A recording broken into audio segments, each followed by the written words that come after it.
BIA subcommittee meeting test. BIA subcommittee meeting September 12th, test 1.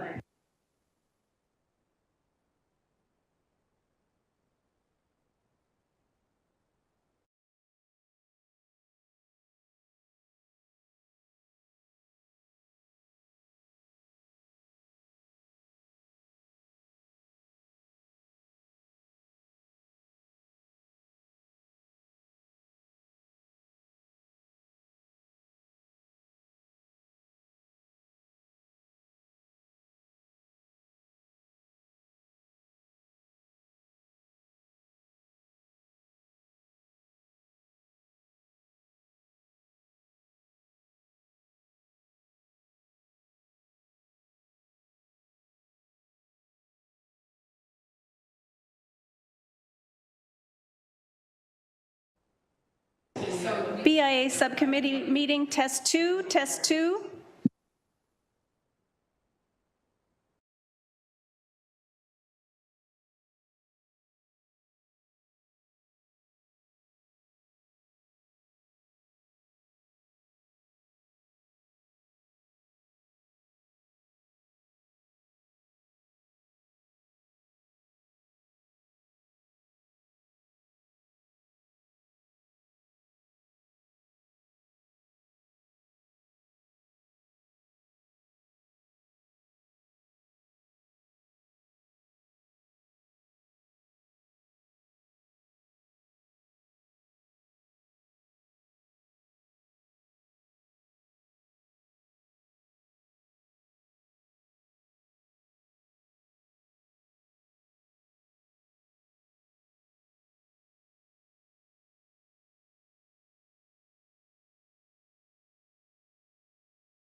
Okay, good morning, everybody. Happy September. I would like to call the BIA subcommittee meeting to order. Please remember that all electronic devices are to be switched to a non-audible function during committee meetings. I will now commence a roll call. Please indicate your presence when I call your name. Councillor Tammy Huang. Councillor Esther Pauls. Councillor Maureen Wilson. Chelsea from Ottawa Street. Here. Alexa from Concession. Tracy from Westdale and Stony Creek. Here. Kelsey from Dundas. Susan from Waterdown. Here. Heather from Ancaster. Here. Bettina from Lock Street. Here. Nadine from Barton Village. Here. And Emily from downtown. Here. Madam Clerk, are there any changes to the agenda? Yes, Madam Chair, we have 2 changes to the agenda. The first change is we have a new staff presentation under item 8, staff presentations, 8.2, review of Hamilton Municipal Parking Services revenue share agreement with participating business improvement areas. We also have added item 13 under general information and other business, item 13.4, statements by members, which was inadvertently left off the original agenda. Okay, great. May I have a mover and a seconder to approve the agenda as presented? Moved by Chelsea, seconded by Heather. Is there any discussion or changes to the agenda? On the vote to approve the changes to the agenda, all in favor? Carried. Are there any declarations of interest? Seeing none, may I have a mover and seconder to approve the minutes of the July 11th, 2023 meeting as presented? Moved by Emily, seconded by Susan. Is there any discussion of the minutes? On the vote to approve the minutes of the previous meeting, all in favor? Carried. Now we're on to 8.1 presentation, Hamilton Day. Katie, Manager of Strategic Innovation Initiatives, Hamilton Chamber of Commerce, is here to present on Hamilton Day 2023. Welcome. Thank you, Susie. And hello, everybody. Can everyone hear me okay? Okay, perfect. Head nods. It's so nice to see your lovely faces again. I know it's been some time since we connected, so I'm thrilled to have the chance to reconnect with you all because Hamilton Day is right around the corner, which is very exciting.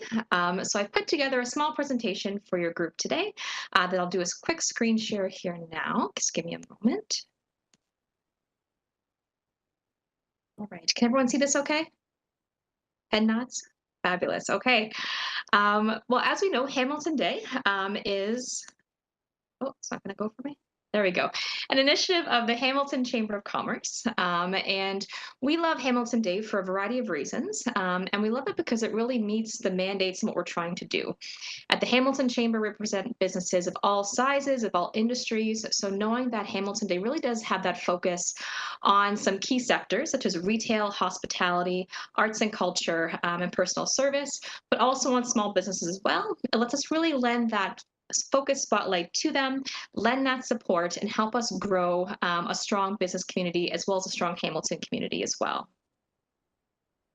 So I know we're all quite versed on Hamilton Day, so I don't want to repeat too much here, but I'll do a quick overview just to refresh everyone generally on what the day is all about and why we do it. So we originally held it back in 1931, and by we, our predecessors, I am not that old, to combat the Great Depression and the impacts it was having at that time.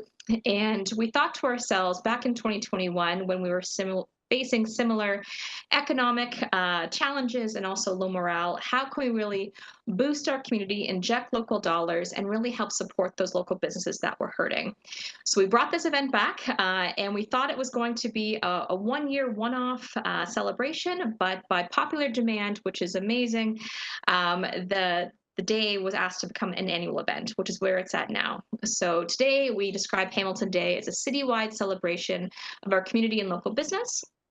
And what makes it really unique is that it encompasses over 1,000 local businesses, pop-up markets, entertainment across the city. It ignites that community pride. It generates local tourism dollars. And it also serves as a free platform for businesses to engage with the community, attract new customers, get new products out there, and really celebrate the best that Hamilton has to offer. So if we take a look at what we were able to accomplish last year as a group here, there were some significant accomplishments. One is the reach we were able to get to. We say Hamilton Day is a citywide event, and we truly mean that. If we look at the map of what we saw last year, there were 929 participating businesses, of which over 750 had brick and mortar locations. And they spanned from Waterdown to Stony Creek to the back of Rymal, really all corners of our city, all commercial areas and beyond, and a variety of different sectors as well.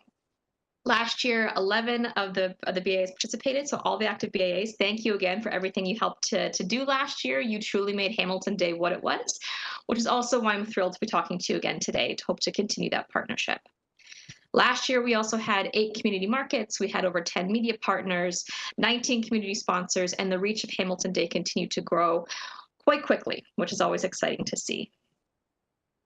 So if we look at some of those successes, one of the big things I think for us that translates well is that it really did help business owners. A lot of the testimonials that came back to us were very positive.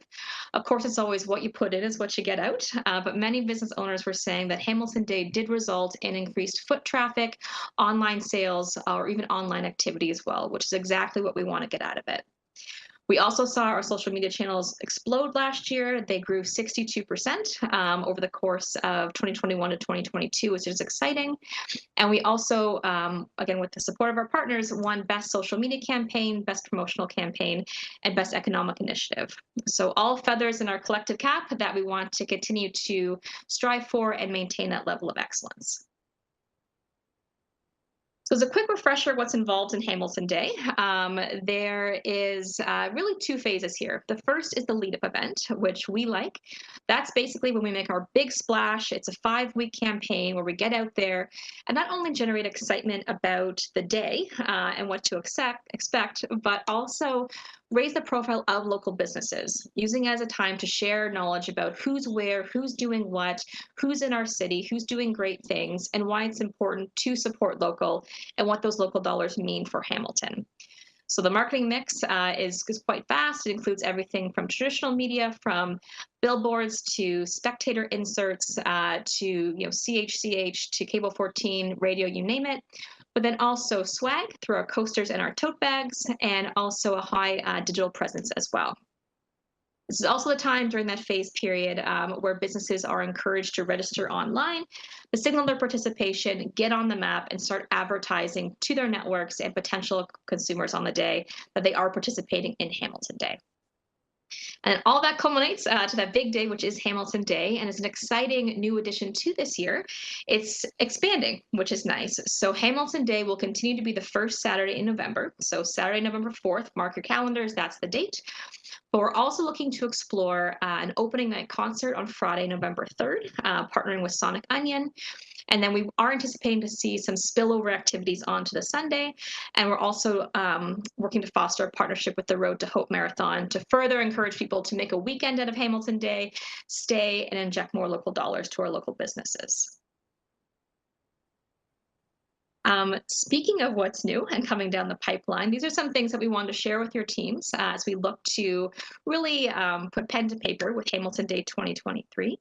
So a few of our strategic goals, I won't go through these in full detail, but just from a higher level, the first is that we want to further establish Hamilton Day as that tourist event and expand it to those 3 days. So we want to encourage patrons to come down, local patrons, neighboring visitors from surrounding locations such as Burlington, Niagara Falls, Guelph, etc., to explore the great things Hamilton has to offer.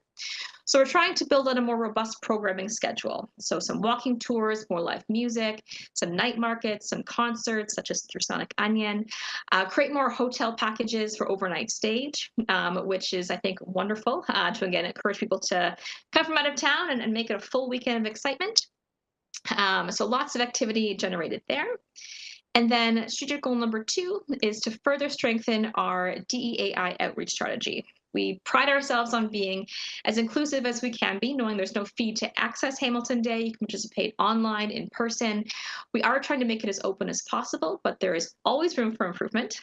So that said, this year we really want to try to make it as accessible as possible and really encourage those and empower those who haven't fully participated yet to come and get involved. So this year, a big focus for us is students. We're working through partnerships with our PSI partners, so McMaster, Redeemer, and Mohawk, but then also the school boards as well to encourage families to come out for the day and again, make a big splash on the Hamilton Day weekend.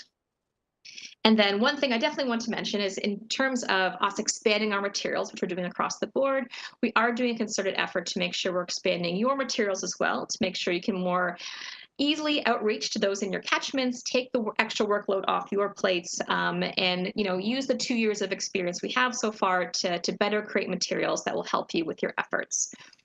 A few things to note here is that one, it will do custom printed posters for you. So all the posters for your catchments will have the BIA logos on them. So it's already branded for you. We'll have different business resources and templates. So if business asks, why get involved in Hamilton Day? How can I get involved? We'll have that at the go for you, so you can just pass that along. And then we're also constructing a little mascot costume, which we're excited about. So we referred to him as Pepe. He's our paper bag, as you can see on the little left-hand corner there. He is coming to life, and he will be happily able to make his way through your catchments to help with social media promotion, generate excitement, and of course, give high fives as mascots do. So lots of excitement there.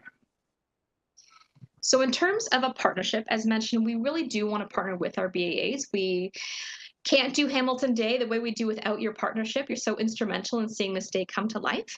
So we want to continue to work with you to drive tourism, support your catchment businesses, and really get patrons down to your area. So we're going to continue to provide you with ongoing promotional support, custom resources, swag, and physical marketing pieces. And from an activation budget standpoint, we know that in the past it's varied a little bit. The first year we operated on a grant and were able to offer every BIA $2,000. Last year it was just community sponsorship we were operating on. We could offer you $1,000. This year it's a mix of both, so we're meeting halfway in the middle. So it'll be $1,500 to every participating BIA. That's what we're able to provide you. And in exchange, what we would ask are really two deliverables based on whether you're a member of the Chamber of Commerce or not.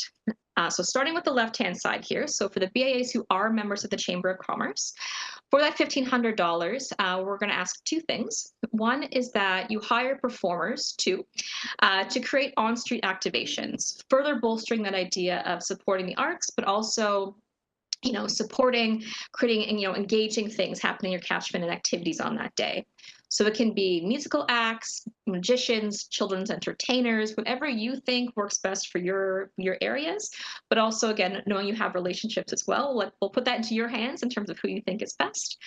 We just need to know where they're going to be, what time they're going to be, and basically all the logistic information we would need to promote you to patrons to say, come to XBA at this time, so-and-so is performing on the street. And then for that, we ask the performers invoice us directly to the Chamber of Commerce so we can pay them directly. This is just a stipulation through one of the funding sources we've received. And then the remainder of that budget we put towards marketing support. So really all the great work you've done so far, such as, getting out to the businesses in your catchments to say participate, encouraging patrons to come down that weekend.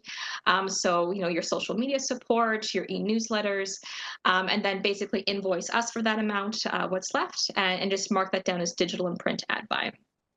So those are for the BAs who are members.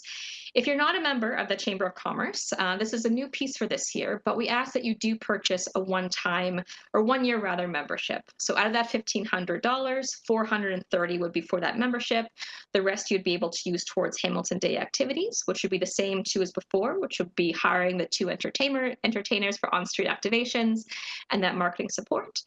But we see this as a win-win opportunity because one, you're able to get the finances to help support your activities for Hamilton Day, but now you're also reaping all the benefits of being a chamber member, such as access to our events, the networking, group insurance, the savings. If you're a BA who's very active and looking for support, we offer government policy and advocacy support. Warm introductions, of course, we're the chamber, that's what we do. And then, of course, access to all our marketing opportunities through our channels as well. So lots of benefits. Again, we see this as a great opportunity to further strengthen those relationships and give you what you need to be successful for Hamilton Day and beyond. But this is what we're thinking for the funding piece. And last slide here before I open it up, and would love to hear feedback and questions, is really our timeline and next steps. So looking at the key dates here that I ask you to jot down or save this out into your calendar is that by the end of the month, we're hoping to have signups and confirmations from your teams to say yes for participating in Hamilton Day. So by September 29th, a quick contract return saying yes, we're doing this, in which case by then we'll flip over all your marketing packages so you have that well in advance. And then Wednesday, October 4th, that's when the big push happens, that 5-week to 4-week campaign that I mentioned. So that's when hamiltonday.ca becomes live for 2023. Businesses can register, all the information is up there. The media buy starts, the action begins, so to speak. And then by Wednesday, October 11th, we'll have all those physical marketing kits provided to you. Again, we're happy to customize them based on what you need. We don't want to give you things that wouldn't be of value to you. So I did a quick little list here of the physical marketing assets and what we're going to be offering this year. So you decide what you need and how much. We're happy to support you there. And then on that date as well, we'd also need to know who you'd like to hire for those on-street entertainers, just to make sure we have enough advance notice to put them in our calendars, to promote them to patrons, and also pay them as well. And then the last 3 dates, of course, is just Hamilton Day weekend, the opening night concert on the Friday, the big day, Hamilton Day on Saturday, November 4th, and then again the Sunday for spillover activities as well. So that said, I've been talking for a minute. Happy to take a pause. Would love to know if there's any feedback or questions or anything that comes to mind from your teams regarding Hamilton Day 2023. Okay, great. Thanks, Katie. Are there any questions? Chelsea, can we pull down? Yeah, there we go. Great. Chelsea, go. Hi. Hey, Chelsea. Very excited about this. I just had a question about some of the funds with the marketing. So for instance, last year, as part of the marketing campaign, we bought gift cards and we did giveaways that they could use then on Hamilton Day. Can the funds go towards things like the gift cards, or do you will you have a specific list of like where you can use it for marketing? That's a great question. So we see that just falling into the bucket of digital and print ad buy, because you're going to be advertising it likely on social media, likely to your catchments as well. So yes, I would say if that works for your catchments and it gets patrons involved and energized, absolutely. As long as you're promoting it online in some capacity. Okay, yeah. And then I just had a follow-up question about the mascot you have creating. Is that something that would come to our BIA, like all of our BIAs on November 4th? Or are you talking about like having one day it comes to our street each day before the buildup of the event, or both That's or all? I don't know. an excellent question. So we're currently piecing together his schedule. It's all based on the man inside the costume, so to speak. So trying to figure out what works best. But I see it being a combination of both. We want to do on-street marketing before Hamilton Day to get people excited about coming to your BIA on that day. So we're happy to customize that. And of course, if you want to use him for content, by all means, let's do some joint filming here, so you have what you need to create your own materials. And then for Hamilton Day, we're trying to figure out the best course of action to kind of get him around the city. So I can't promise him 100% on the day, but I can promise him before the day. Okay, thank you. Susan? Unmute myself, sorry. Further to that, then if you're booking him prior for any kind of promotional, you get the costume and the person, or do we have to find the person who wears the costume? Great question. So you get the person and the costume. It's fitted to basically a 5'10" heavier man. So I recognize that everyone can wear it, including myself. So we will bring Pepe 100% complete for him to be walking around doing his thing. Okay. Can I also ask about the membership? We are members of the Flamborough Chamber of Commerce, but it has to be specific to join the Hamilton. There's no kind of trade-off if we're part of another, or a discount or anything? Unfortunately, no, not for this year. It just goes into the budgeting of how we need to work out this year, but also access to Flamborough wouldn't mean a membership with the Chamber of Commerce. So unfortunately, I can't agree to that one this year. Yeah, it's just hard for us to justify that kind of an expense when we already have the resources of affiliation with a chamber, because we're not really getting significantly more than we would through our current relationship with the Flamborough Chamber. So, I mean, obviously there's still a benefit for receiving the $1,000 part of the grant, but yes. Yeah. And of course, and what I'll say too is there are also different chambers as well. So we are able to do different things than our colleagues over at Flamborough in terms of we have different businesses involved, different reach, different events. So there's definitely lots of opportunity to receive other value coming your way through that membership. And again, like you said, it offers the opportunity to capitalize on that, but still also get that $1,000 to utilize for Hamilton Day as well. Thank you. Anybody else? Okay, I'm going to pass the chair to Susan so I can ask a couple questions.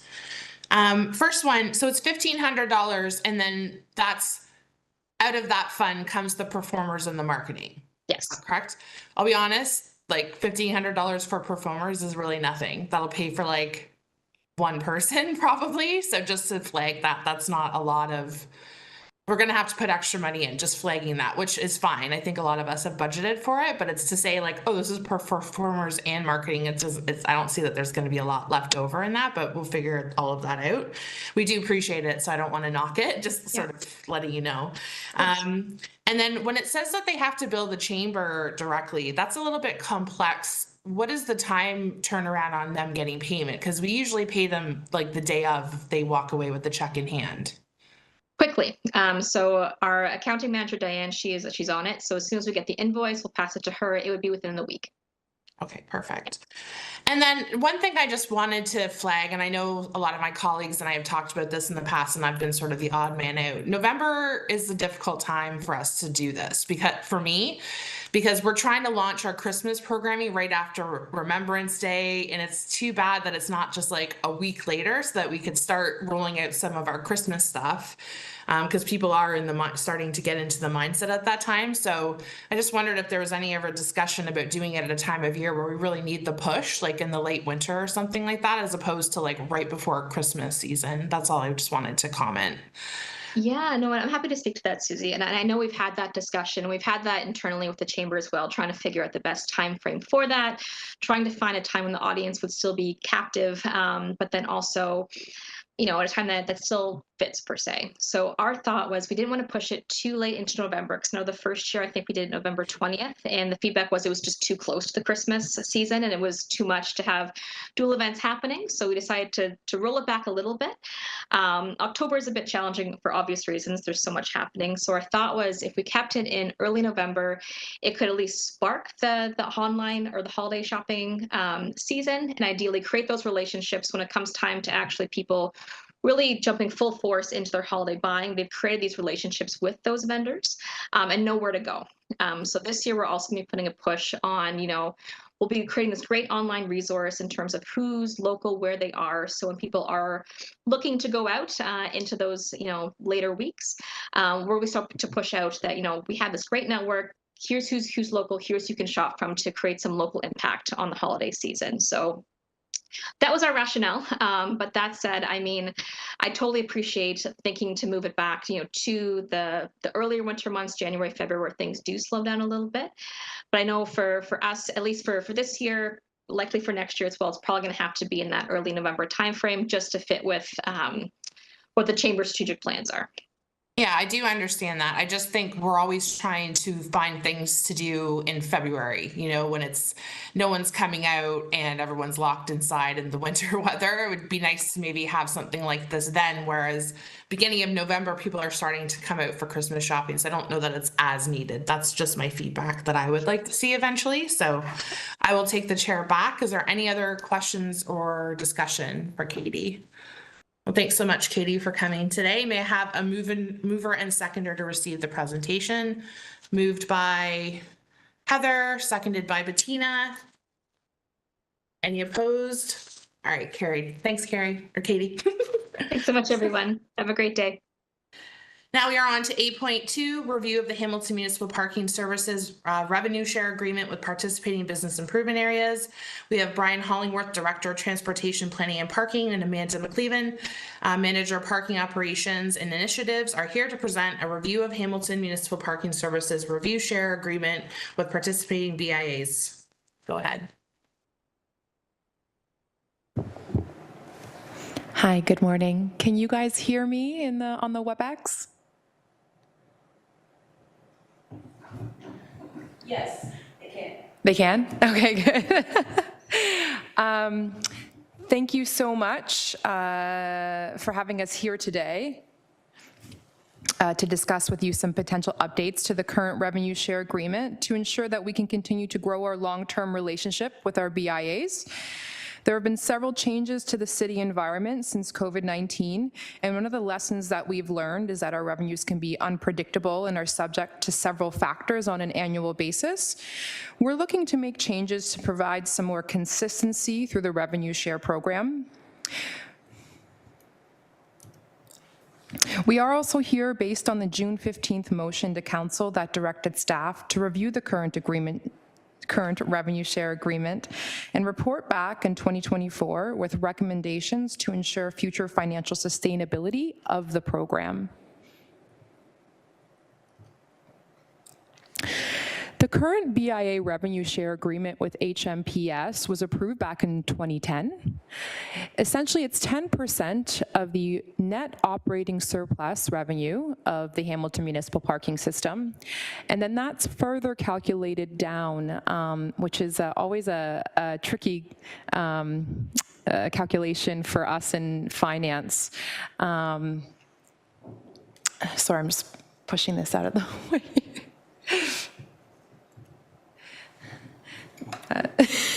We're just pushing the WebEx box out of the way.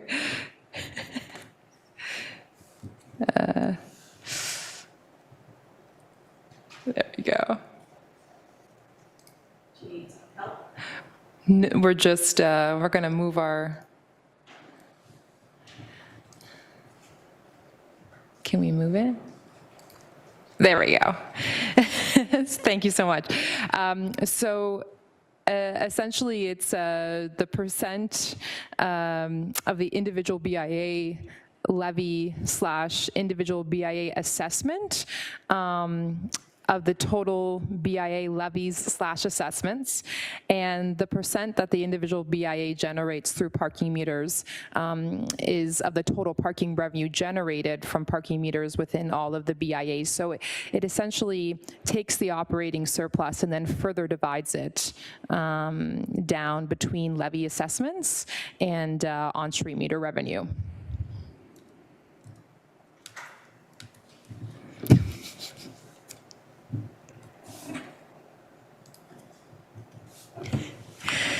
So in the past years, we wanted to present a table to give everybody an idea of what the current agreement has looked like in the past.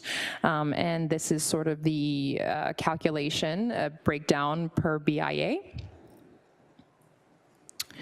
So essentially, all of the revenues collected per BIA, the percentage of overall meter revenue that each of those BIAs take in as a whole, and then the actual revenue share, including the 50% levy assessment.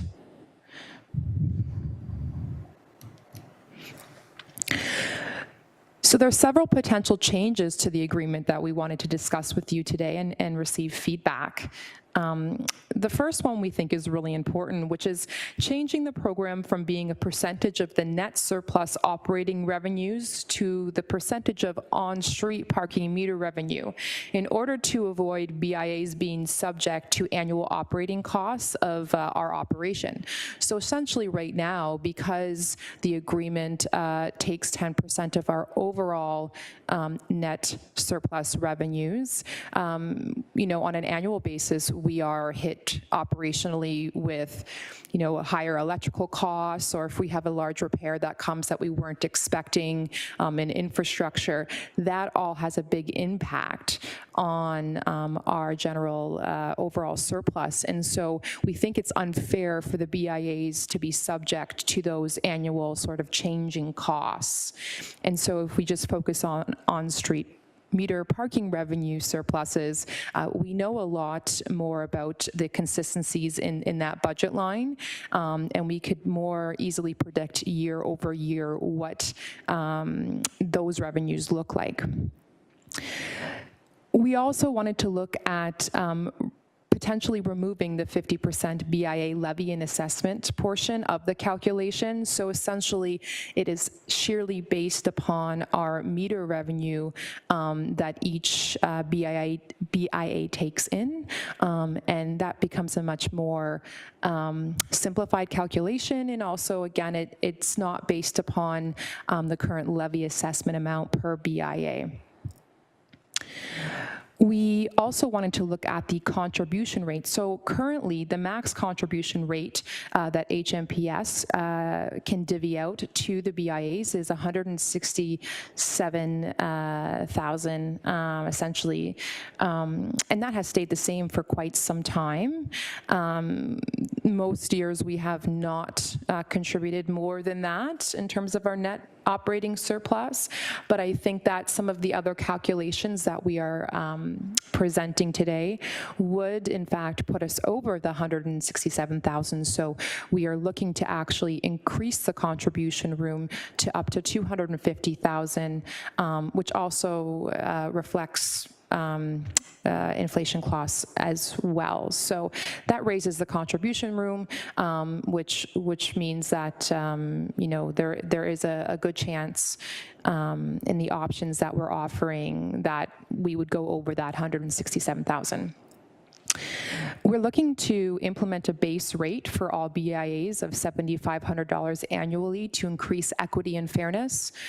We know that because of the unpredictability of how each BIA, gets on-street parking meter revenue, as well as the levy assessments. There are some BIAs that often, may only walk away with $2,000 or $3,000 in this agreement. And so we're looking to help some BIAs that need assistance by contributing a base, and we think that this really does promote equity and fairness, and we hope that that's an incentive to make some changes to the program. So we would take that base rate, and then essentially we would apply what we're calling a top-up. So in addition to the base rate, we looked at several options, anywhere between 5 and 10% of the overall on-street meter parking revenue received in each BIA individually, so on top of that $7,500. So we would figure out what that percentage is, and then we would apply it as a top-up to each BIA.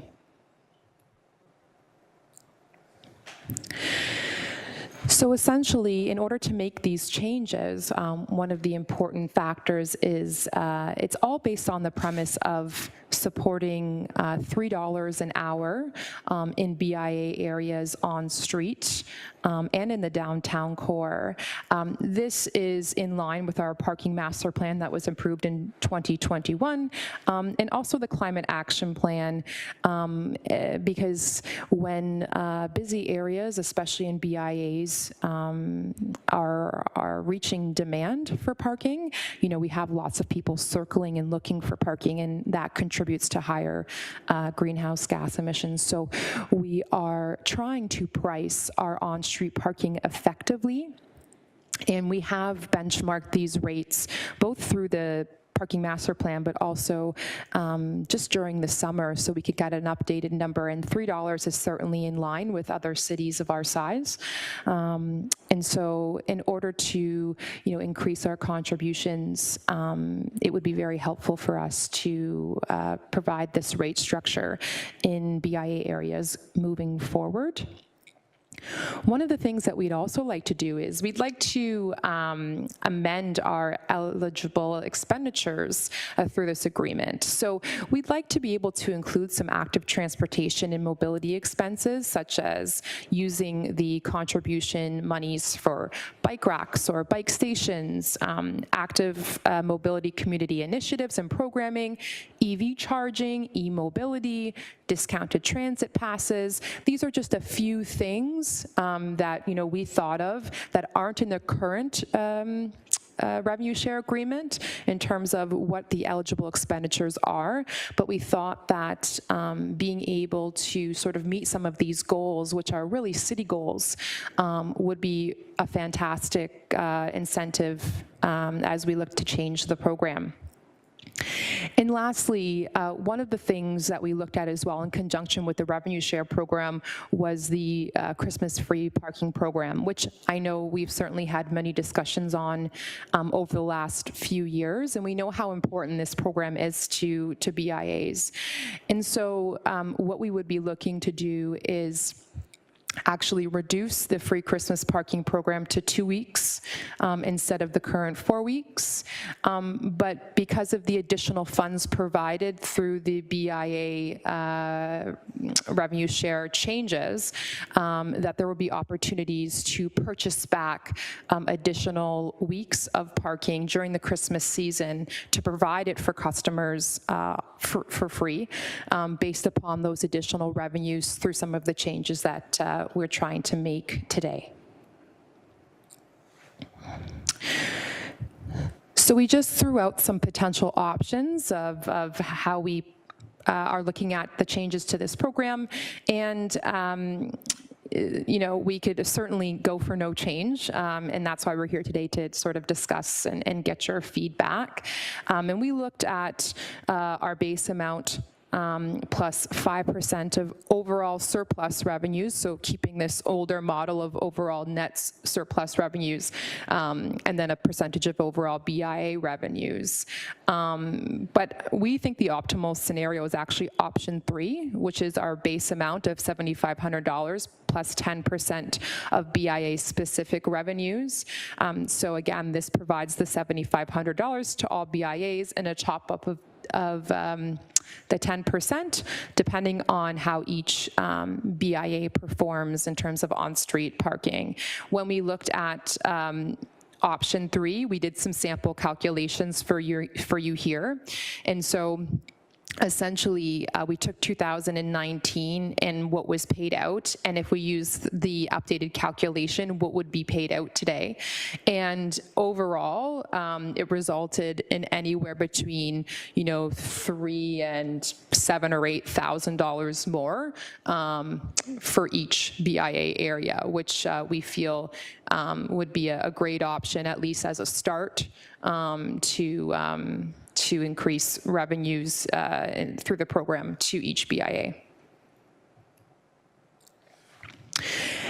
And so I just touched very briefly on the changes that we'd like to propose to the free Christmas program. So as discussed, we would like to shift it to 2 weeks in all BIAs that are participating in the program from December 12th to the 26th, where a parking duration is 2 hours posted, or a maximum of 2 hours posted, because we do have different time limits throughout the city, and that sort of makes this program at times difficult to enforce. We have some time limits that are 15 minutes, we have some that are 30, we have some that are 3 hours. Most are 2, but essentially we want to reframe the program to ensure that the free duration will be the posted maximum duration to make it easier for enforcement purposes. We also have an option that we'd like to look at in terms of using the application, the Passport mobile app, and any other mobile apps we get in the future to run this program. It's a lot more seamless that way to obtain your free parking period in any paid zone. This is, again, preferred. It's just an option that's up for discussion. And certainly it doesn't have to go that way. We could still very much go the traditional route of posting signs and stickers on each of the participating meters. We continue to, of course, post promotional information on, that's physical on both meters and machines, as well as through social media channels as much as we can, and that we would contribute up to a maximum of $2,000 annually to assist in the promotion of the program. So I know that's a lot to take in, but I really appreciate you guys being here today to have a look at some of the ideas that we've had over the past couple months, and certainly we would really appreciate your feedback. Okay, great. Are there any questions or discussions? Emily? I just wanted to comment on the option for the Christmas free parking and the idea of having to register in the Passport app. I just think that might get really confusing if we don't do both, basically, if you don't sticker the meters and do promotional posters as well as having that available in the app. I feel like a lot of people are going to feel maybe duped if they put a physical change into the meter and then find out they could have had it free. I also think it'll be hard to get people to sign on for doing that when you're like, free parking, but also jump through these little hoops and everything. I think people will just park for free and then get annoyed when they get a ticket after that. So just wanted to comment on that. It is also a little concerning down here in downtown Hamilton, as like you said, so many of our spaces are being taken or used up by developments, by different things happening down here. So having our revenue based on only our contributions to the parking meters is a little concerning for us specifically, but just wanted to make those notes. Tracy? Hi there, thank you. understand that there need to be changes to the parking shared revenue, and it sounds like you guys presented a fairly thought out and reasonable plan. Just a couple comments and changes I would like to see. The option 3 sounds good and fair to the BIAs that work to bring people to their areas. So the 10% option 3 sounds reasonable. And then the holiday parking, just confirming that it's staying in place for 2023. Yes, whatever is being done currently would stay in place for 2023. This would only be reflective of 2024. Perfect. Okay, thanks. And then also for 2024, if it could start December 10th to the 24th, because the 25th and 26th are holidays, so that is free parking anyway. So that sort of robs us of 2 very important pre-holiday shopping days for sure. So if that could be changed to reflect a real 2 weeks, that would be great from December 10th. And then there was an option, I guess you'll let us know, of quote unquote purchasing a week of free parking. Just wondering if you guys have figured out sort of an idea of what that might cost. Like, is it 5,000, 10, 2,000? Just give us an idea. That would be great. Sure. So it's all based upon the average meter revenue of that specific BIA. So we take a calculation on how many meters are in a BIA area, what their annual contribution is, and then we sort of figure out how much for a week that revenue loss would be. So it really does depend on the specific BIA. I did 2 calculations, I believe, one for Ottawa and one for Westdale. And they all were sort of in the $1,500 to $2,500 range, I believe, on that weekly basis. So that may give you a little bit of an idea. I can't see it being $5,000 a week. That would be pretty expensive. But it would be somewhere, I think, between that $2,000, $2,500 a week for most BIAs. Thank you. And sorry, one last question. Sorry. If your program goes through, is the $3 per hour rate your plan to do January 1st, 2024? So most likely we would not have it in place for January 2024, only because when we do meter increases, it's actually a lot of work on the back end. Staff have to go in and they actually have to ping each meter individually to get that rate to change. So most likely we would see that rate change either in April or July of 2024 if it goes forward and gets approved. Just because we'll need some lead time in order to order the right equipment to actually change those meters. Thank you. Anybody else? Okay, I will pass the chair to Susan so that I can ask a couple questions. So thanks, Amanda and Brian. I think this is definitely better than where we were headed in our last discussion. So thank you for bringing this to the table. I think this is a good halfway point for us.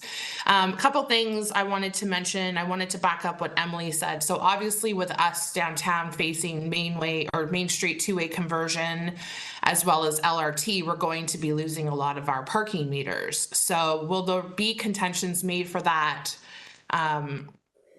Concessions made for that so that our BIAs, like there's some kind of supplementary thing from the city for that to, because really that's not the BIA's fault, you know, so we're still drawing people down here.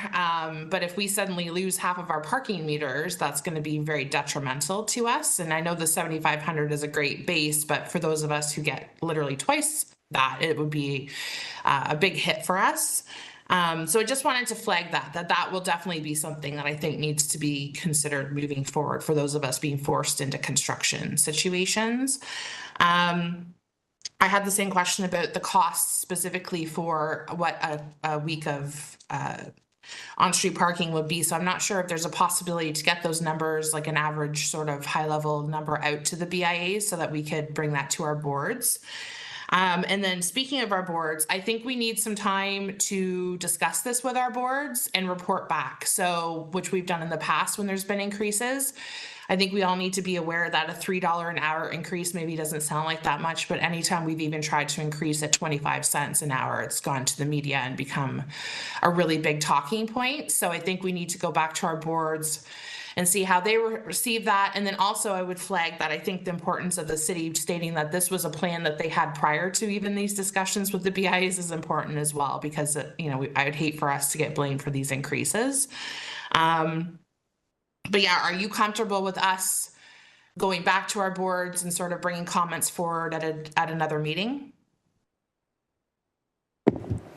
Absolutely. I think that's important that you can go back and discuss individually with the boards and, take your time. And certainly we would love to hear the feedback on that. But yeah, absolutely. So can we then state, and this is a question through to Christina potentially, by the next meeting, the next subcommittee meeting, we sort of do an overview of what our boards have discussed. That would be great, Susie. Okay, perfect. Are there any other, I just again want to thank you for this today. I think this is a good starting point for us. One other thing. So if we had somebody go out and sticker our meters like we did last year, will that be the same this year? In terms of HMPS staff stickering, or in We had our own, a lot of us we hired somebody or did it ourselves because we were told that that's what we had to do last year. So Yeah. what will be the protocol for this year? That would be the same. So you'll supply us the stickers and we'll get them. Yes. And I believe that what we will be doing for this year is we will be sending an instruction sheet with those stickers to show exactly where on the meter they should be placed, just so that there's consistency throughout all of the BIAs, because I know without the instructions there was some confusion last year. So it is our intention to ensure that we're very clear about where the sticker gets placed. Okay, perfect. I can't see you, but Nadine, I think you want to say something. Thanks. Just a couple of things, maybe takeaways for you to take away, just to think about. One question I had was with regards to if there's ever been any consideration regarding parking lots within a BIA and potentially the lost revenues from spots for things like developments, film shoots, that sort of thing that impacts in particular downtown. I don't expect you to have an answer to that right now, but potentially things that might offset the lost revenues for downtown areas. And then something else that's sort of come up for me with regards to parking within the BIA is the minimum time being changed to 15 minutes. It's often 30 or more. At least in my BIA, I don't know what it looks like in the others, but even at a $3 an hour rate, 15 minutes is 75 cents. I think most people are throwing a buck in the chain, like as far as change in the meter goes. I know a lot of spots in particular, a lot of shops are continuing things like curbside pickups and that sort of thing, and I feel like if it's a 30-minute minimum, people are taking the chance and not paying it. Whereas if they have the option for 15 minutes in the app, that might encourage them. And then I know we've talked a little bit about just partnering around strategies to encourage parking, that based on the option 3 and the 10% specific BIA, I think I agree with Tracy. I think that makes sense. But yeah, I definitely would want to take it back to the board and have a discussion around that. I just think sort of forging relationship where we can partner to encourage parking, because more money for you is more money for us. So. Thanks, Nadine. Yeah, we're certainly looking at all kinds of things. We're looking at some concepts for BIA parking that encourages parking, really tells residents and customers where this money goes. We want people to understand that putting change or paying through the app actually supports your local community. And so the staff are currently reviewing some BIA areas and just coming up with some conceptual plans that we would like to share at some point in the very near future. In terms of your question, which is a very good question, about parking lots and the revenues from parking lots being a factor, most parking lots in the city actually do not surplus. Most parking lots in the city are very neutral in terms of their operating expenses, keeping in mind that, again, we pay property tax and every other sort of expense related to that property back to the city on that lot. And whether it's hydro or any other type of maintenance repair costs. So lots typically don't make revenue, and that actually has a negative impact on the ability to give to the BIAs, which is why we didn't factor it in.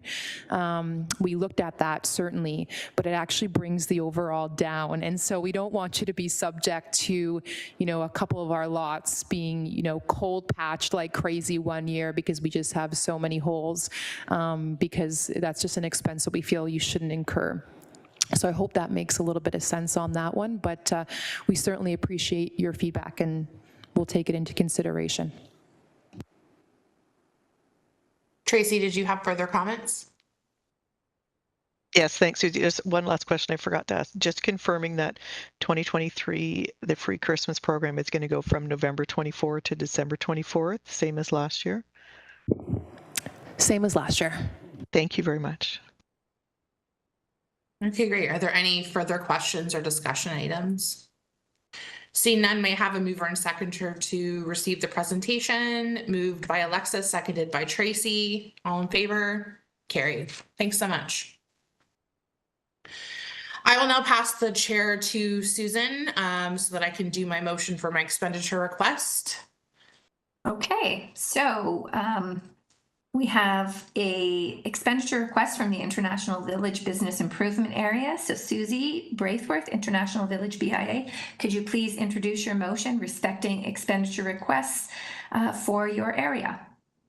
Okay, so my motion is that the expenditure request from the International Village Business Improvement Area in the amount of $7,308.03 be spent on graffiti removal, banners, beautification, and office equipment to be funded from the contribution to operating budget program for the business improvement areas, payments account 815-010-56905 be approved, and that the expenditure request from the International Village Business Improvement Area in the amount of $12,362.71 be spent on events, programming, and activations to be funded from the parking revenue sharing program for the business improvement areas, and payments in lieu of parking revenue sharing program, parking revenue account 815-010//52505 be approved. And did you have a seconder ahead of time, Susie? Yes, Emily. Emily Walsh. Is there any discussion on this motion? Okay, then if we can go to a vote to approve the motion, is everyone in favor of Susie's motion? All right, it is carried. I will now give the chair back to Susie. Okay, great. So 11.2 expenditure request, the Waterdown Business Improvement Area. Susan will now introduce her motion respecting expenditure request. I would like to move that the expenditure request from the Waterdown Business Improvement Area expenditure request in the amount of $5,276.46 for the purchase of 49 hanging baskets to be funded from the contribution to operating budget program for the business improvement areas, BIA payments account 815-010-56905 be approved. And I also have a seconder, Emily Walsh. Okay, great. So is there any discussion items on the motion? All in favor? Carried. Thank you. Now we're on to 11.3 expenditure request for the Lock Street BIA. Tracy from Westdale and Stony Creek, please introduce your motion respecting expenditure request for Lock Street. Sure. I'm hoping someone can second it at the end, please. So Lock Street Business Improvement Area expenditure requests that the expenditure requests from the Lock Street Business Improvement Area in the amount of $2,664.31 be spent on streetscape items like planters, watering service for planters, plants, and lighting to be funded from the contribution to operating budget program for the Business Improvement Area's BIA payment account 815010-56905 be approved, and that the expenditure request from the Lock Street Business Improvement Area in the amount of $11,774.30 be spent on streetscape items like planters, watering service for planters, plants, and lighting to be funded from the Parking Revenue Sharing Program for the Business Improvement Areas, and payments in lieu of Parking Revenue Sharing Programs, Parking Revenue Account 815010-52505 be approved. And seconded by Susan. Are there any discussions on the motion? All in favor? Carried. Now we're on to 11.4, expenditure request for Stony Creek BIA. Tracy, please introduce your motion respecting your expenditure requests. Thank you. And again, hoping someone could second again, please. Stony Creek Business Improvement Area expenditure request that the expenditure request from the Stony Creek Business Improvement Area in the amount of $10,959.81 be spent on streetscape items like planters, watering service for planters, and lighting to be funded from the contribution to operating budget program for the Business Improvement Areas BI payment account 815010-56905 be approved. Seconded by Chelsea. Are there any discussions on the motion? All in favor? Carried. Now on to 11.5, expenditure request for Westdale BIA. Tracy, once again, can you please introduce your motion respecting expenditure requests? Thank you, and hoping again another seconder. Thank you, my colleagues. Westdale Village Business Improvement Area expenditure request that the expenditure request from the Westdale Village Business Improvement Area in the amount of $10,439.73 be spent on streetscape items like planters, watering service for planters, and lighting to be funded from the contribution to operating budget program for the Business Improvement Areas BIA payments 815010-56905 be approved, and that the expenditure request from the Westdale Village Business Improvement Area in the amount of $16,067.66 be spent on streetscape items like planters, watering service for planters, and lighting to be funded from the Parking Revenue Sharing Program for the Business Improvement Areas, and the payment in lieu of Parking Revenue Sharing Program, Parking Revenue Account 815010-52505 be approved. Seconded by Alexa. Are there any discussion on the motion? Carried. Thank you all. We're on to 13.1, Business Improvement Area Subcommittee Terms of Reference. May I have a mover and seconder to put the terms of reference on the floor? Moved by Tracy, seconded by Heather. Are there any questions about the committee's terms of reference, which is before you for review? I will just pass the chair to Susan for a second. I do have one quick question. I'm just curious as to why it's listed as 3 members of council. Has that always been the case? Just because I think we're going to have a hard time getting that. Tamara Bates, Legislative Coordinator through the Chair. So this is an amendment that was made by Council on January 25th, 2023, when the Council was canvassed to see who wanted to sit on subcommittee. 3 members had expressed an interest in sitting on this committee, which is why the committee members, the component from council was increased to 3 from 1. We currently have 3 members appointed to the committee, Councillor Maureen Wilson, Councillor Pauls, and Councillor Huang, so they have been appointed. Okay, my question, I guess, if we only have 1 showing up, does that count towards quorum if we have issues with quorum then? All 3 of them do count towards quorum, yes. So is there any appetite that the subcommittee could change that term of reference, or is that directly from council? That is a motion from council, and the subcommittee cannot make that change at this time. Okay, just wanted clarification. Thank you for that. Are there any questions about the committee's terms of reference? Susan? Just further to that, Susie, does that mean that if there is a change to those specific 3 counselors, it has to go back to council and the terms of reference have to be adjusted again? Or is there a way in our bylaws, we have some things where it's, you know, a minimum of or a maximum of, but if it's specific to quorum, does it have to be listed as the exact number? Again, through the chair, yes, if the, that is how, yes, that's how we calculate quorum, by the number of members who have been appointed to the committee. So we have 3 members of council, so 3 members of council count for quorum.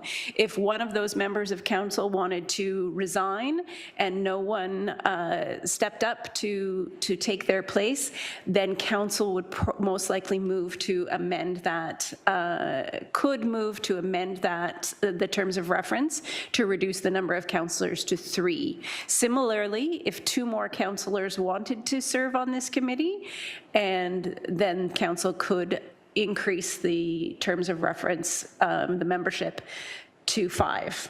You know, it is really at the will of council. Okay. Okay, great. So on the vote to receive the terms of reference, are all in favor? Carried. Okay, now we are on to verbal update on business development from Judy Lamb, Manager of Urban Renewal. Judy is here with an update for the committee. Thanks, Susie, and I will leave my camera off because I've been having some internet issues. So good to see you guys, even if you can't see me. I hope you had a great summer. To me, it was a nice hot one. And so I just thought I'd give you an update on some of the things that had happened since August, since it wasn't a BIA meeting in August. So we had prepared a communication update to council, and it was regarding some enhancements for services, and that would be the cleaning. And that was a result of a report that we had presented to GIC and then council in June about the state of the concerns by landlords and businesses in the downtown. And so we explored enhanced services cleaning with Public Works, and that was approved. So since July, there's enhanced cleaning for litter and let me see if I can get. So now we have daily litter pickup. There's sidewalk sweeping is done. And so we've added, because they've been able to hire additional staff and some additional cleaning equipment, such as a sidewalk sweeper and a waste vacuum collector, that is now enhanced. So hopefully those that are downtown have seen an improvement. We are also reaching an agreement with the roadway cleaning Public Works, and there will be a communication update as we get closer once they have the staff and purchase the equipment, and there'll be additional cleaning downtown. Additionally, for those that will impact most of you, is that on September 6th to GIC, which was just last week, we created a new program for enhanced graffiti assistance and vandalism. So that has to be ratified by council tomorrow on September 13th. So just to let you know that this did get approved by GIC last Wednesday for wards 1, 2, 3, 4, 5, 7, 8, 11, 12, 13, and 15. So it's called, what we'll do is it identifies property owners and businesses that if you're faced with occurrences of vandalism and or graffiti on the properties, then there will be a grant to assist. And especially on the graffiti, that's the first time we've had it, and it will be a temporary program And we've created an easy way to apply. There's no application fee. It will be an online application. And as soon as council ratifies GIC approval, then we will have it go live on our investinhamilton.ca. And what we'll do is, in the meantime, right now, we're working with corporate communications to release information about that so the businesses know about the program. And so when you read the program descriptions, if you have any questions, please contact me, Christina, Carlo, Gordon, that we can give you more information about the application process. But it'll be a very simplified process with no application fees. I don't know if you have any questions for me. Emily? Just a quick one about the changes to the grant program. I remember you mentioning earlier in the year that you guys were working on some individualized grant promotional materials for the BIAs, basically. I know the printed ones won't be able to be changed at this point, but for the digital versions, will that information about the new grant offerings be added to those? That's a good question. I think for sure we'll have to update that. And the other thing that I'm thinking of proposing is, especially when it comes to graffiti, I know a lot of businesses, feel like they are the victim of the incident, and then they have a time frame when they have to clean it up. So that was suggesting to bylaw last week that perhaps what we can do is create a postcard so that, when they have to talk to the business, at least it sort of lessens the pain a little bit if they say, well, here's a grant the city has. So I'll work with our marketing team and see if we can get some postcards printed as well.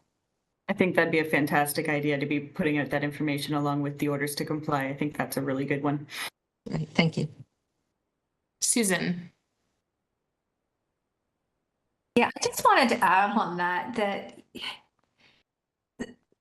we have a lot of city assets that the graffiti has been on them for over 2 years. It's a pretty hard pill to swallow when compliance documents are coming from bylaws to our business owners that they have a limited amount of time to clean up the graffiti, when our light standard boxes and almost every utility box and other city assets is never cleaned, even after reporting it. So I just wanted to kind of go on record of saying that some of those timeframes should potentially be looked at for all parties to be equitable. Yes, and I say, I did a recent walkabout downtown and saw a lot of graffiti as well that was on public property, and I agree that, the city also needs to do a better job in terms of graffiti removal. So part of this enhanced cleaning will be to address that as well. And what I can do is, now that we've established the team in Public Works that is taking care of the cleaning, I can make sure that they are also aware of your concerns if you have continued graffiti problems. Thank you. Any other discussion items? Okay, I'll pass the chair to Susan just so I can make a couple comments. Yeah, I definitely want to back up what Susan's saying there. We have, we do a graffiti audit twice a year. We send it into the city. They're fully aware of what public realm needs to be cleaned, and we don't see a lot of that cleaned. I think starting there is a very important precedence to set to the property owners, because again, why should they bother if the city's not bothering? When the downtown arches have had graffiti on them all year, it's hard to get after the businesses to do that. So I think that definitely needs to be discussed. And Judy, do you have an idea of how much the grant is? Is there a maximum on that for graffiti? Yes, for graffiti, it will be $200 per incidence. So it's not a matching grant. They can apply for $200 per instance and a maximum of 5 per calendar year, so $1,000. And I believe, the details will be in the program description, but basically it would be, they would send a photo that shows us the date, of that photo so that we know it's happened. And then they can clean it up and submit a photo of the cleaned up. And that's a very simple process. That's great. So it would be like paint supplies and things like that that they would be able to claim? Yeah, whatever. I mean, some people might hire someone, or maybe they have to buy the supplies and maybe they're providing the labor themselves. Okay, great. And you said this was a temporary program. Is there a timeline on that? I believe it goes till, I double check this, but I think it was March 2025. And will it be reviewed after that if there's still an ongoing need for it? Yes, you know, in 2025, we start our CIP, Community Improvement Area Review. So every 5 years, we do a review. And so the next review is supposed to be 2026, which means we start the work the year before. So it might be a good timing to see whether, you know, the long term. Right now, I think it's to address the immediate, I guess, cleanliness that's been brought up by the people that we've consulted with. And just to follow up on that is in the next GIC second one in October, I believe it's the 18th, we will have a follow-up update on the report to the June office report about some of the summaries of our initiatives that we're taking in terms of continued support for realizing that the office market has been hit quite hard since the pandemic. Okay, great. I just wanted to add a comment of thanks for that. I think having some support for graffiti removal is huge. We've been trying to push for that for several years. So thank you to your office or whoever is responsible for making that happen. $1,000 a year is extremely helpful for our property owners. So I'll take the chair back from Susan now. Is there any other discussion or questions for Judy? Okay, may I have a mover and seconder to receive the update? Moved by Alexa, seconded by Bettina. All in favor? Carried. Now we're on to 13.3, verbal update from Christina Geisler, Business Development and BI Officer. Christina is here for an update.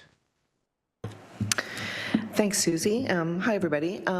So I wanted to start out first by welcoming Heather back, and from the Ancaster Village BIA. Heather is now a permanent part of the team, so welcome. Yay, round of applause for Heather. So just wanted to say that. Okay, next, AGM season. So I'm hoping that everyone is thinking about AGMs, is working on their 2024 budgets that should be approved by your boards of management before your AGMs happen. I just wanted to share a couple of details with the AGM. Please remember that you need to give your membership 14 days notice prior to the AGM date. This includes property owners and your and the tenants and the businesses in your respective BIAs. I have requested lists, updated lists of members of the property owners, so I will be getting that to everybody hopefully by the end of this week, early next week, if you haven't already requested it. As well, the deadline to get your 2024 budgets approved by council. So the process is your boards will approve the budget, you will present it at your AGMs. After that, that information will have to come to me and I will prepare a report that goes to council.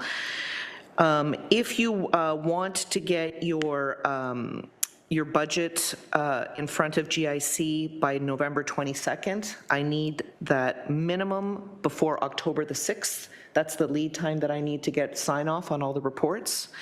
If you want to get it at the December 13th council report, I need everything before October 23rd.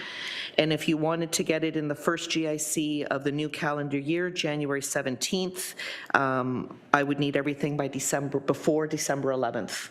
So please make note of those dates. If the dates are not as important to you, you do have until March to get your budgets approved for the subsequent calendar year. But obviously, until that's approved by council, I cannot disperse any installments of funds. So just keep those dates in mind. Sorry, Christina, it's Tamara from Clerks, if I can interrupt for a second. To get that information into this committee? No. Just to you? Okay, thank you. Next, the research and marketing team, the BIA spotlights, just a reminder, so September, Barton, this is your window to your month to shine, so just a reminder, I think you've gotten all your stuff in. Some? Okay.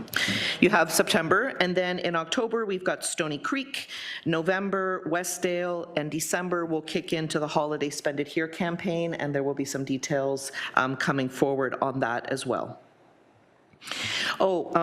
Just going back to the AGMs, please remember that your audits that are being done through KPMG, the financial statements from KPMG should be presented at your AGMs. So make sure that you reach out to KPMG and work with them to make sure that your financial statements are available for your AGMs. Sorry, I missed that piece. And tourism, so as we know, Sharon Murphy retired some time ago. Her replacement has been hired. Her name is Hildegard Snellgrove, very lovely. I've met with her, and I would really like to set up some in-person tours and some meet and greets with the BIAs. So we're going to try and get those done, all of them, before the end of calendar year. So I will be reaching out to you guys for availability and an opportunity for you guys to meet with Hildegard. Adam Durant at our last meeting talked about the vacancy audits within your respective BIAs. Thank you very much to everybody that has completed theirs. There are still some outstanding. So Westdale Locks, Stony Creek, Concession, Dundas, and Downtown, if you guys can try and put some effort in getting those done, that would be very much appreciated.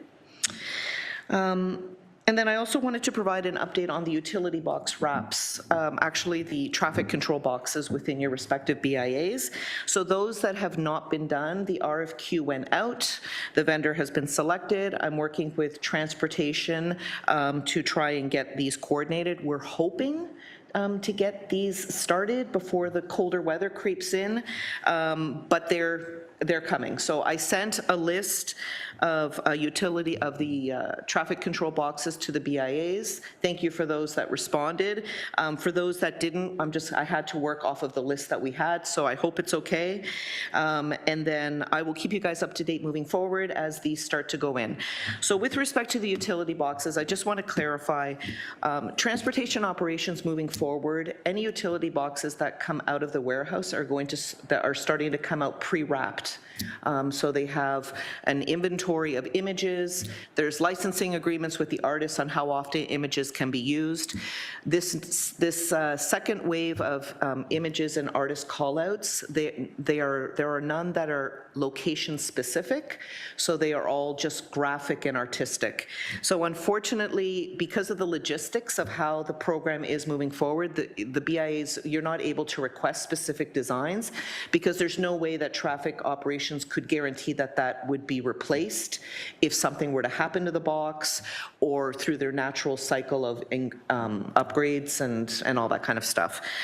So I'm going to be meeting actually this afternoon with Sarah Emke to take a look at the designs and see if I can give you guys some samples, some ideas of what may come into your respective areas. But at the end of the day, the objective is to get these traffic control boxes wrapped, anti-graffiti deterrents, and just more beautiful.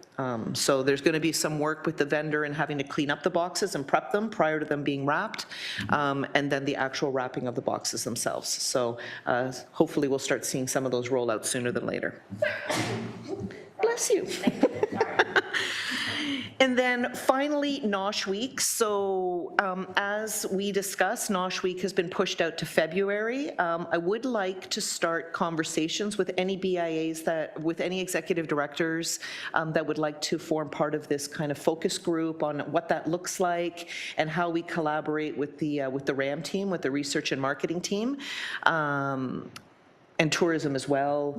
There's some opportunities to leverage some partnerships here and really make something fun for Nosh Week. So I'll be sending out an email following this meeting, asking who wants to participate in this, and then we'll put together some quick focus groups and see if we can brainstorm on what that will look like. So we have enough time to plan for it. And that is all my updates. Do you have any questions? Okay, are there any questions? Susan?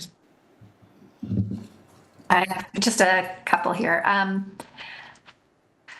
The tax reconciliation reports that we get throughout the year, we used to get them quarterly, and they used to be accurately reflecting where we were at that point in time. The last couple of years, we haven't got them, or if we've got them, they've just shown a zero balance. So for our budget planning, it is really difficult to know whether or not we should be planning on a surplus or a deficit. So last year, because we've been running consistent deficits, we planned for that and we ended up in a surplus position. We just got our tax reconciliation through, I think, the end of July, Christina, and it's still just showing a zero. So it's not accurately reflecting where we are on collections at all. And it makes it really difficult for us to know what we should be putting aside in our budget for that for the following year. Who knows, there's been a change at the tax department that they're not kind of. I'll have to follow up with tax and see what's going on with that. I do know that when I was speaking with Maria, she had told me that those reports come out 3 times a year, so not quarterly. So kind of level set that it sounds like it'll be 3. I've flagged those in my calendar, so Maria's pretty good at getting them to me, but just in case the date sneaks up, that I'll get a reminder just to ask her for them. But I will definitely follow up on what the content of those reports are and see if she has any comments on that. And I'll let everybody know. Okay, that was my first one. Thank you very much. You talked about the deadlines for our AGMs to get the budgets into council. How does that reflect when our payments will come through? So for the October 6th deadline, November, when would those, like, what are the timeframes? So when it's approved by council, then I take that report and I attach it to a check requisition that then goes to accounts payable. Depending on the size of the levy payment, there's different levels of sign-offs that need to happen. So I would say estimate 3 to 4 weeks before payment will actually hit your accounts through direct deposit.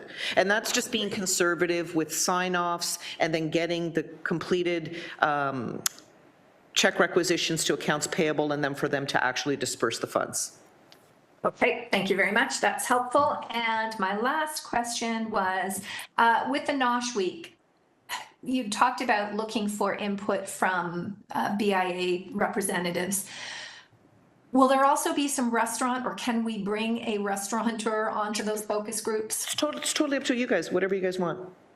Okay. Yeah. I just think that they're the ones that have the most valuable Sure. input. Yep, we can do that, yeah. Was that Thank you very everything? much. Okay, great. Emily? Just wanted to double check dates. So if we got our budgets to you by the October 23rd date, which date is that council meeting that's tied to there? December 13th. So then you would probably get your levy payment sometime in January, towards the latter part of January, taking into consideration the holidays. Perfect. Thank you so much. You're welcome. Anybody else? Questions for Christina? Oh, seeing none, may I get a mover and a seconder to receive the update? Moved by Alexa, seconded by Heather. Carried. Okay, great. Now we're on to 13.4, statements by members. I would now like to invite BA members to provide their updates, and I will go in alphabetical order. So Chelsea from Ottawa Street is up first. The joys of having the initial CB. Okay. I'm going to start with the events because we've got 2 happening in September. So the first one is September 30th. It's our annual sidewalk sale that we've been doing now for over 10 years. It's also the National Day of Truth and Reconciliation as well. So on top of our regular programming, which includes free music and kids activities and like markets and sales, we'll also be working with 3 local Indigenous organizations in the community. So we'll be doing a food drive outside the BIA office. And you can check out the organization at niwasa.ca. It's a multi-service Indigenous organization that's looking for non-perishables, personal hygiene items, infant items, as well as senior items such as Boost and Ensure and Depend. So we'll be running a food drive for anyone who wants to come out and donate to that. We'll also be running fundraiser donations for the Hamilton Regional Indian Center, which is directly located on Ottawa Street North. So the BIA will be making a donation towards that, but we'll also be circulating donation buckets, and 100% of the proceeds will go towards the HRIC. And then we're also working with the Moccasin Identification Project. And we're hopes to do a collaboration with them where they stencil moccasins onto the sidewalk, and then you can come and check out what the moccasins mean and understand the meaning behind them. And we're hoping they will then lead towards Gage Park, because on that same weekend, the HRIC is doing their second annual Truth and Reconciliation event, which includes vendors, speakers, elders, knowledge keepers, drumming, singing, food, kids entertainment, and much more. So that's the first event, which is the bigger one. And then September 20th, we're planting a community pollinator garden, which we're excited about. We've been working on that for a while. It's going into East Kiwanis Place Parkette. It was made possible through funding through the City Enrichment Fund, as well as we were sponsored by Veld, which is a hardscaping company. Green Venture is also helping us. Kiwanis Club of Hamilton East is also helping us, and they've been a huge part of this project as well. So anyone is welcome to come out and help us plant plants. You do not need to be a crazy gardener. Everything's going to be laid out, and we'll have the supplies there, and you just have to come help us dig around. So that's the two events happening in September. And then we also have a new hire. Steph Wheeler's just come on to our office, and she's our administration and business liaison now. And so I'm hoping you all get to meet her sometime soon. It's a contract position until December, and then depending on how it goes, she'll probably become permanent within January. And new businesses, so far this time we've only have one opened, which is Kim's Nails and Spa. That's at 206 Ottawa Street North. They do manicures, pedicures, and spa items, as well as waxing. So come get your nails done. And thank you. Great. Now we're on to Alexis from Concession Street BIA. Hi guys, Alexa here. So coming up this weekend, we actually have our last Sidewalk Sounds of the year.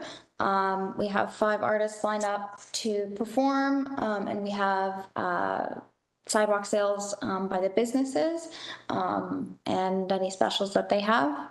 We also have our Fall for Concession event coming up in October. It's taking place during the last 2 weekends of October with a pumpkin carving contest and a costume parade to tie in some Halloween activities for the families in the neighborhood. And then our events committee is also meeting to put together a bunch of smaller winter activations to, help bring traffic to the businesses during the slower season in January to March. So we'll be doing a bunch of small things. So anything you can come and take a look at, we welcome you. Yeah, that's it. Okay, great. Now on to Tracy. I'm assuming for Westdale, Stony Creek, and Lock, Tracy? Sure. I'll start with Westdale.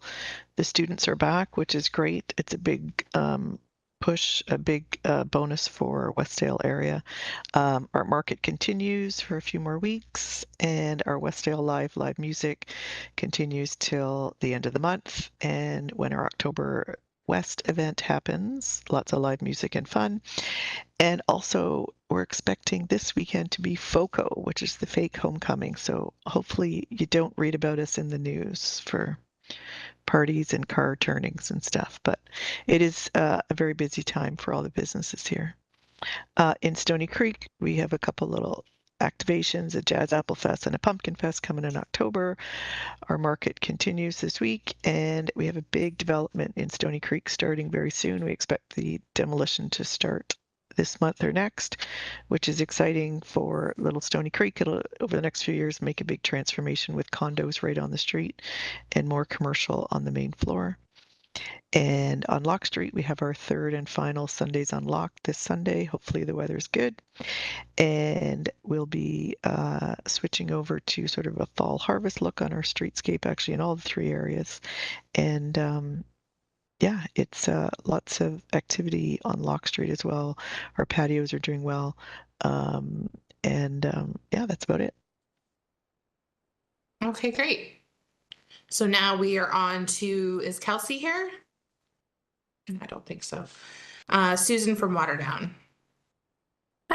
So we're very excited. We have a new strategic plan, a 3-year strategic plan that was finalized at our last board meeting. We are very thankful for the support of Patty Hayes in helping us run some of our brainstorming sessions to get there. So thank you to the city for facilitating that for us. On the event side, we had our first Celebrating Community event, which was a diverse event that we brought in, I think, 7 to 10 different acts. That was everything from Ukrainian folk to Indian Bollywood and a steel pan jazz band. It was well attended for a first time event, and we really saw an opportunity to bring in some people that is community participating in BIA events. So we thought that was quite successful. We're heading into our annual Scarecrow Walk. This one is going to be our biggest and best yet. I think we're going to have over 125 scarecrows around town plus, and then our treat walk in the fall, and then we head into our Christmas and holiday events. Our farmers market runs until October 14th. It's still going strong, and we encourage people to come out and visit us on Saturday mornings at the market. We've got a lot going on in our business community. We've got a few more small retailers that have closed, and we don't have vacancies for very long. Things come in fairly quickly on the heels, but we are soon to be the capital for hair salons, spas, and dentists. If you need any of those services, come to Waterdown, because per capita we have, I think, more than any other place on the planet. I just got back from a trip to Madeira Island, which is off of the coast of Portugal, and it's so amazing to see the vibe over there and trying to figure out how to bring some of that to our communities. I know that the temporary patio program did a little bit of that for adding vibrancy to our streets. We stayed in one place called Camera de la Boche, which is a small fishing village that Churchill used to go to, and their whole streets are festooned every year with recycled art. And it sounds kind of crazy, but it is spectacular. There's one whole section of a street that I think was strips of garbage bags that flow in the wind, and it's all lit up at night. When you actually look at what the art is made out of, there was these whole sections of used bottle caps, and so colorful, so bright, and great ideas, looking to figure out ways that we can start to incorporate some of that here in Hamilton would be great. That's all for me. Thanks, Susan. On to Heather from Ancaster. Hi, everyone. So the main thing is I'm permanent here now. So just planning ahead for the rest of 2023 and then for 2024, working with our subcommittees to go over events and beautification plans and all that sort of thing. Our farmers market is going strong at the Ancaster Memorial Arts Center, and we've actually just extended that a week, so that will go till mid-October now. And then another exciting thing is Theatre Ancaster has just released all the plays that they're doing, the shows that they're doing for the next, even into 2024, their next season. So there's lots of great shows coming up and lots of good things happening at the Ancaster Memorial Arts Center to help bring more people to our Ancaster Village. And that's it for me. Great, thanks. Bettina, did you have anything you wanted to add for Lock Street? No, I'm good. Okay, perfect. Yeah. So Emily from downtown. Hey everyone, how's it going? So we finished up Promenade, so that's exciting. It went pretty well this year overall. We currently have a guitar activation in Gore Park. It's a slide that's about 20 feet in length that also serves as a music box that plays a cute little song about Hamilton. So that's super fun to have downtown. I will flag a little issue we ran into last weekend. There was a bit of a mix-up when Supercrawl was given a road closure in a space that we already had a road closure for. I think it might have just been a little bit of a miscommunication between city departments, but it did lead to some confusion as we had some separate conflicting requirements for how the street needed to be set up that weekend. Got it all figured out and everything was fine. Just wanted to kind of flag that as a bit of an issue that might cause some troubles in the future. Who knows? We are running some ghost walks downtown Hamilton throughout September. So 3 Mondays in September, we're offering free ghost walks for the public to come out and learn about some of the interesting history that we have down here. They're almost sold out already, so those have been super popular. We were excited to hear about the proposed development happening in Gore Park. Waiting on that for a while, so that's really exciting that might be coming through for us now, and will definitely improve the look of Gore Park there. I'm also taking place in a placemaking course that is international and has some really cool ideas that are being shared, so I'll be sure to let you guys know if there's any good tips or tricks that come forth from that. And as for new business, not quite opened yet, but there is a new brow studio coming to King Street. So we're excited to see the increase of professional services kind of in reaction to all of the new residential units that we have coming down here. So all exciting stuff. Okay, great. Nadine from Barton. Hey, lots of stuff going on. First and foremost, our last open streets is happening this Sunday from 11 till 4. We're fingers crossed for good weather. Right now it doesn't look awesome. So anybody want to wish the rain away, that would be great. It'll be interesting to sort of wrap up and see what sort of traction we get with kids being back in school. We're really focusing on the kids area for this one. So lots of activities and stuff around that. We have the last of our series of D-paves has finally been documents signed and ready to go. So that last D-pave will happen. It's actually right at the entrance to the BIA at Barton and Sherman. That building was sold sometime the end of last year, I believe, and the new owner is doing some renovations, but very interested in being part of the BIA and part of the neighborhood. So that D-pave will include a mural on the building. They're gonna be taking out, I think it's close to 75 square meters of concrete on that stretch. And yeah, looking forward to that. Planting days will likely be October 7th or the 14th. The Green Venture hasn't decided on the exact date yet, but so early October. St. Anne's, which is just across the way from us, is celebrating 100 years in that building this coming weekend. So they're participating in our Open Streets event, doing some tours of the building and just talking about some of the history there. We have a fall event that we're following. I'll take credit for that. That'll be happening on the 28th of October. It's a partnership with Gala happening at Powell Park and sort of the non-parking lot in front of it. 541 is still closed. It will remain closed at least for the next little bit. In speaking with Justin, it looks like they're going to try and get some sort of services happening. Probably by December is when we'll start to see something happening over there. Yeah, it's been a big hit to that community, and There's a bit of a scramble happening in that stretch right now, in particular with the clear out of Woodlands Park last week. There was some, I'm not going to say miscommunication, it was just straight up zero communication.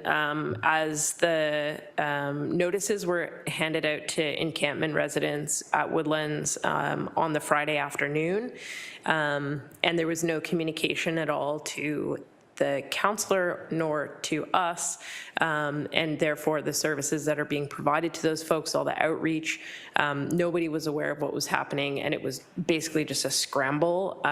City staff did come in and clean up the park, although there is some residual cleanup that needs to be done. But yeah, what it means is a lot of folks who now know that they can't be in the park, but they're really just wandering around with all of their belongings, trying to find another location to go. And unfortunately, the locations that they're selecting are also not within the protocol. So a bit of a scramble happening at the moment. And that's resulting in some additional garbage on the street. I had a very productive meeting yesterday that is going to address some of that, and I will fill all of you in as changes happen, because I know there's been some discussion around waste collection and things like that that can sort of be focused on the BIA, or BIAs, I should say.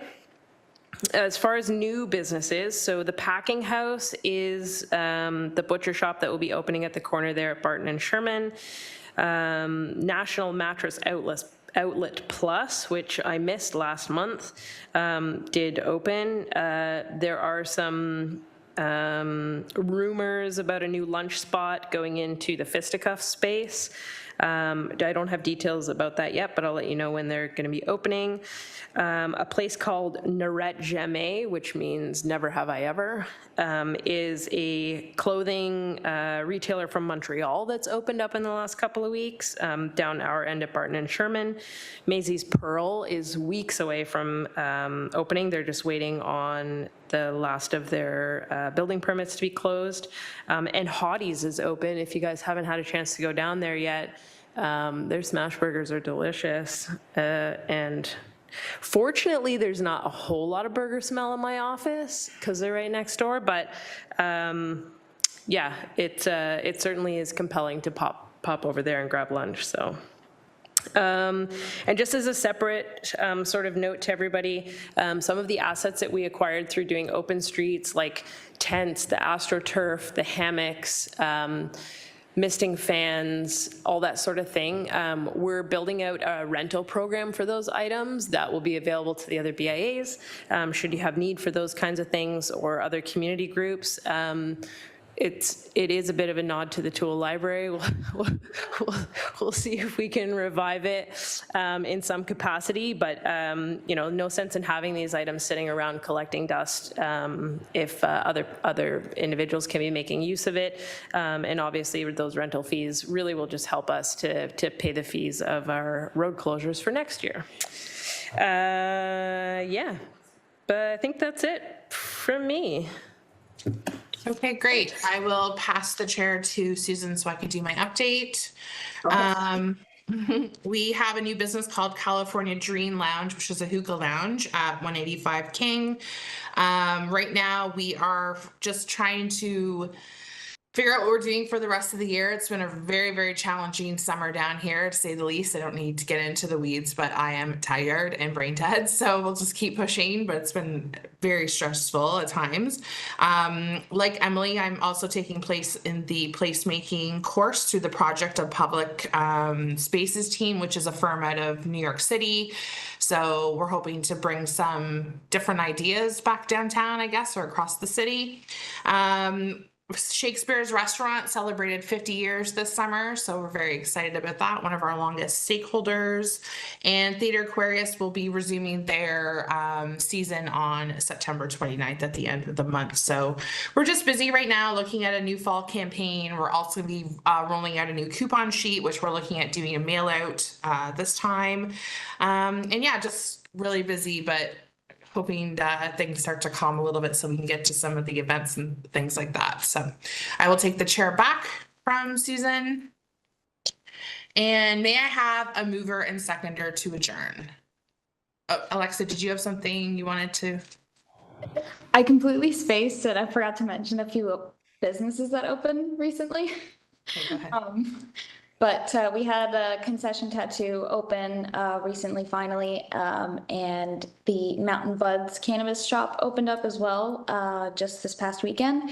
And then Station, Cocktail Lounge, and Green Machine Kitchen, which is the Green Machine food truck. They'll be opening really, really soon. So excited for all those. Okay, may I have a mover and seconder to receive the statements?